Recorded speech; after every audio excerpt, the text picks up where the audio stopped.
कश्मीर की वादी में एक खाली, सुनसान और हॉन्टेड रिजॉर्ट सदियों से खड़ा है। हर साल कुछ लोग वहां जाने की कोशिश करते हैं, मगर या तो वापस नहीं आते या फिर लौट कर भी पहले जैसे नहीं रहते। यह कहानी 5 दोस्तों की है जो अपनी जिंदगी के सबसे खतरनाक सफर पर जाने वाले थे, बिना ये जाने कि शायद वे इस सफर से कभी वापस ना आ सकें। साहिल, मैं तुम्हें आखिरी बार मना कर रहा हूं, उस जगह का रुख मत करो। वकास की आवाज में डर था। यार, ऐसी खौफनाक जगहों पर जाना मेरा सपना है। तुम भी चलो, देखते हैं कि जो कहानियां सुनाई जाती हैं वे सच हैं या सिर्फ अफवाहें। यह सब तब शुरू हुआ जब अहमेद को एक पुरानी किताब मिली जिसमें कश्मीर के हॉन्टेड रिजॉर्ट की रहस्यमयी हिस्ट्री लिखी थी।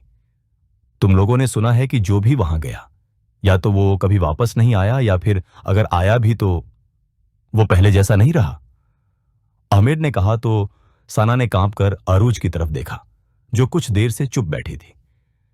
मेरा मानना है कि ऐसी जगहों पर जरूर कोई ना कोई राज छुपा होता है, हमें जाना चाहिए, अरूज ने गंभीरता से कहा।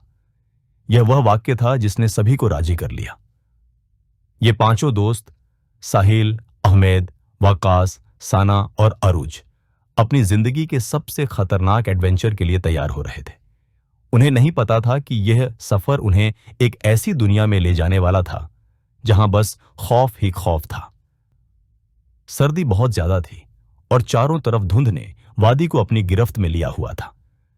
यह जगह वाकई अजीब है। इतनी खामोशी? साना ने घबराकर कहा। रिजॉर्ट उनके सामने था, एक पुराना उजड़ा हुआ महाल जैसा जिसकी खिड़कियां टूटी हुई थीं और दरवाजे हवा में झूल रहे थे। यहां कई सालों से कोई नहीं आया, अहमेद ने धीरे से कहा। जैसे ही साहिल ने दरवाजा खोला, एक ठंडी हवा का झोंका उनके चेहरों से टकराया। अंदर घुसते ही उन्हें महसूस हुआ कि यह जगह सुनसान होने के बावजूद यहां कुछ जरूर मौजूद है। यहां रहना अजीब लग रहा है, वकास ने कहा, मगर साहिल ने उसे नजरअंदाज कर दिया। अभी उन्हें नहीं पता था कि वह कितना सही था। रात के समय वे एक बड़े हॉल में जमा हुए जहां कभी शानदार दावतें होती थीं, मगर अब वहां बस सन्नाटा था। क्या तुमने भी सुना? अरूज ने चौंक कर कहा। क्या? अहमेद ने पूछा। किसी ने अभी मेरे कान में सरगोशी की कि चले जाओ। सबके चेहरे पीले पड़ गए। फिर दरवाजा अपने आप बंद हो गया। यह जगह वाकई कुछ अजीब है, साना ने कांपती आवाज में कहा। रात गहरी होती जा रही थी और वे सब और ज्यादा डरे हुए महसूस कर रहे थे। हवा की सरसराहट में किसी की मध्यम सरगोशियां शामिल हो रही थीं।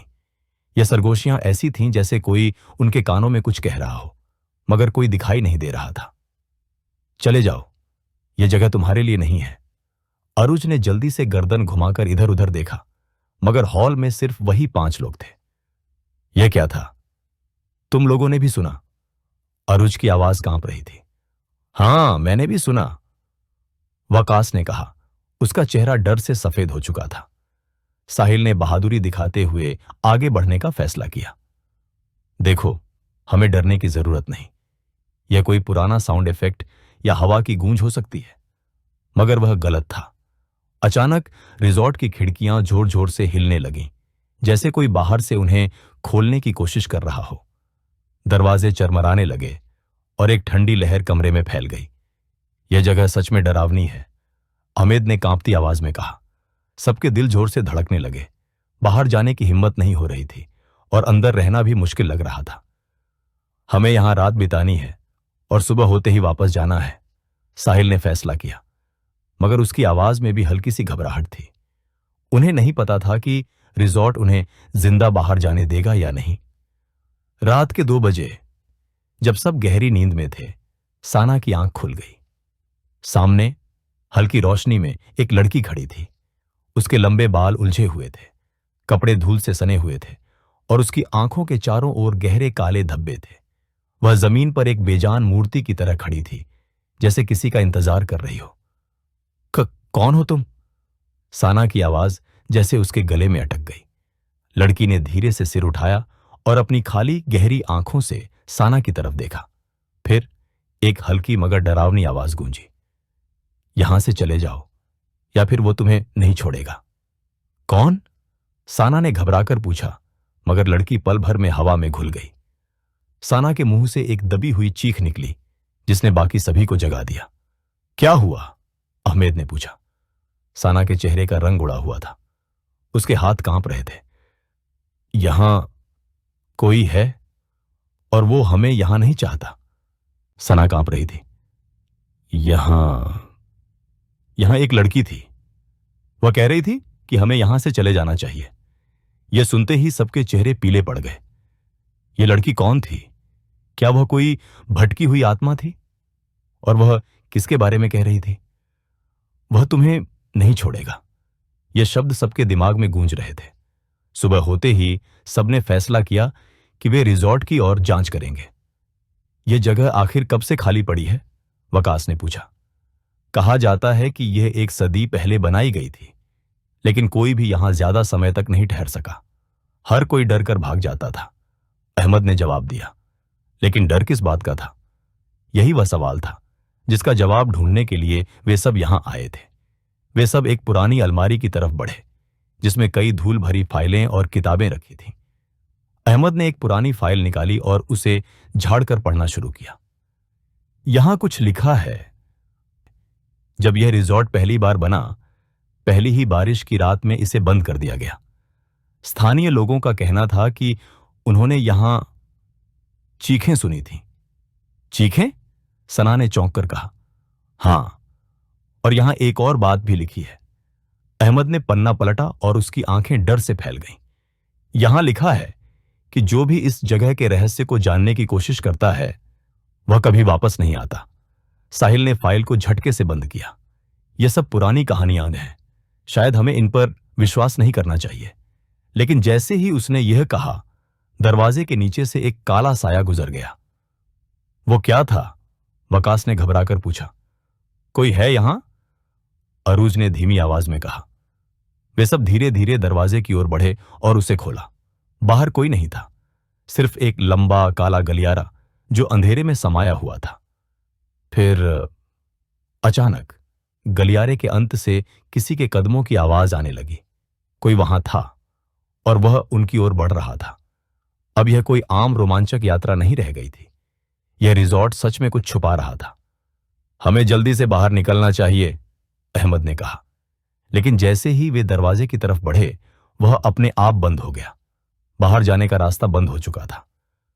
यह सब क्या हो रहा है? वकास ने घबराकर कहा। वो हमें यहां से जाने नहीं देगा, सना ने कांपती आवाज में कहा। वो कौन? साहिल ने पूछा। लेकिन जवाब में सिर्फ एक जोरदार धमाका हुआ, जैसे किसी ने दीवार पर पूरी ताकत से चोट की हो। फिर अचानक लाइट चली गई। पूरा रिजॉर्ट घने अंधकार में डूब गया। किसी के पास टॉर्च है? अहमद ने घबराई आवाज में पूछा।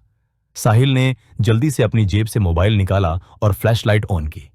रोशनी के घेरे में सबके डरे हुए चेहरे दिख रहे थे। फिर अचानक रोशनी किसी पर पड़ी। कोई दरवाजे के पास खड़ा था, एक काला साया। वो यहां है। अरूज की आवाज डर से कांप रही थी। साया हिला। भागो, साहिल चिल्लाया और सब पागलों की तरह गलियारे में दौड़ पड़े। लेकिन जैसे ही वे दरवाजे तक पहुंचे, एक जोरदार आवाज के साथ वह बंद हो गया। वे अब अंदर कैद हो चुके थे। हमें यहां से निकलना होगा। अहमद ने किताबें पलटनी शुरू की, शायद कोई सुराग मिल जाए। फिर अचानक उसे एक पुराना अखबार मिला। 1923 में प्रसिद्ध व्यापारी राजेश वर्मा ने अपनी पत्नी और बेटी की हत्या करने के बाद आत्महत्या कर ली। स्थानीय लोगों का कहना है कि उनकी आत्माएं आज भी इस रिजॉर्ट में भटक रही हैं। यहां हत्याएं हुई थीं? सना ने डर और आश्चर्य से पूछा। हां, और शायद वे ही हमें यहां नहीं रहने देना चाहते, अहमद ने कहा। या शायद वे हमें कुछ दिखाना चाहते हैं, अरूज ने धीमी आवाज में कहा। साहिल ने दीवारों की तरफ देखा। वे सब सन्न रह गए। दीवारों पर खून से बने हाथों के निशान थे। ये पहले यहां नहीं थे, वकास पीछे हटते हुए बोला। फिर अचानक उन निशानों के बीच शब्द बनने लगे, जैसे कोई अदृश्य हाथ खून से लिख रहा हो। तभी किसी ने ठहाका लगाया, एक जोरदार ठहाका जो पूरे भवन में गूंज गया। हमें यहां से भागना होगा, अहमद ने चिल्लाकर कहा। वे सभी मुख्य दरवाजे की तरफ दौड़े, लेकिन जैसे ही वे उसके पास पहुंचे, दरवाजा खुद ब खुद बंद हो गया। कोई हमें बाहर नहीं जाने देगा, साहिल ने घबराकर कहा। फिर अचानक पूरे रिजॉर्ट में बिजली की रोशनी झिलमिलाने लगी और उनके सामने एक महिला खड़ी थी। उसके लंबे बाल चेहरे पर बिखरे थे, आंखें जलते अंगारों की तरह लाल थीं। तुमने हमारी नींद खराब कर दी। उसकी आवाज ठंडी और निर्विकार थी। अब तुम यहां हमेशा के लिए रहोगे। हम यहां नहीं रुक सकते, वकास ने कांपती आवाज में कहा। सना, जो डर से कांप रही थी, पीछे हटने लगी, लेकिन जैसे ही उसने दीवार को छुआ, उसके कानों में एक दर्दनाक चीख गूंज उठी। यह जगह तुम्हारी कब्र बन जाएगी। दीवारों से जैसे सिसकियां और आहें उठने लगीं। हमें इस रहस्य को जानना होगा, वरना हम यहां से जिंदा नहीं निकलेंगे, अहमद ने कहा। वे सब एक पुराने स्टोर रूम में घुस गए। वहां पुरानी चीजों का ढेर लगा हुआ था। अरूज ने एक जर्जर अलमारी खोली, जिसमें कई पुरानी डायरियां पड़ी थीं। एक पर खून के धब्बे थे। यह क्या है? वकास ने कांपते हुए डायरी खोली और पढ़ना शुरू किया। मैं संजना हूं। मैं इस रिजॉर्ट में काम करती थी, लेकिन मुझे मार दिया गया। मैं आज भी यहां हूं। वह मुझे जाने नहीं देगा। वह सबको मार डालेगा। संजना? सना ने धीमी आवाज में कहा। यह वही लड़की थी जो मुझे कल रात दिखी थी। इसका मतलब वह हमें बचाने की कोशिश कर रही थी, अहमद ने कहा। लेकिन उन्हें नहीं पता था कि अब बहुत देर हो चुकी थी। जैसे ही अहमद ने अंतिम पन्ना पलटा, दरवाजा जोर से बंद हो गया और वह वहां आ गया, लंबा काला साया, जिसकी आंखें अंगारों की तरह जल रही थीं। तुमने मेरी नींद खराब की, उसकी आवाज गूंजी। अब इसकी कीमत चुकानी होगी। अचानक जमीन हिलने लगी। भागो! साहिल चिल्लाया। वे सब अंधेरे में दौड़ पड़े, लेकिन साया उनके पीछे था। रिजॉर्ट उन्हें जाने नहीं देना चाहता था। हम इसे कैसे रोकें? वकास ने डर से कहा। तभी एक हल्की रोशनी उभरी। संजना वहां खड़ी थी। वह मुझे भी कैद किए हुए है, लेकिन अगर तुम मेरी मदद करो तो मैं तुम्हें बचा सकती हूं। हमें क्या करना होगा? सना ने जल्दी से पूछा। तुम्हें उसके असली शरीर को नष्ट करना होगा, जो तहखाने में दफन है। सबने जल्दी से तहखाने की सीढ़ियां ढूंढी।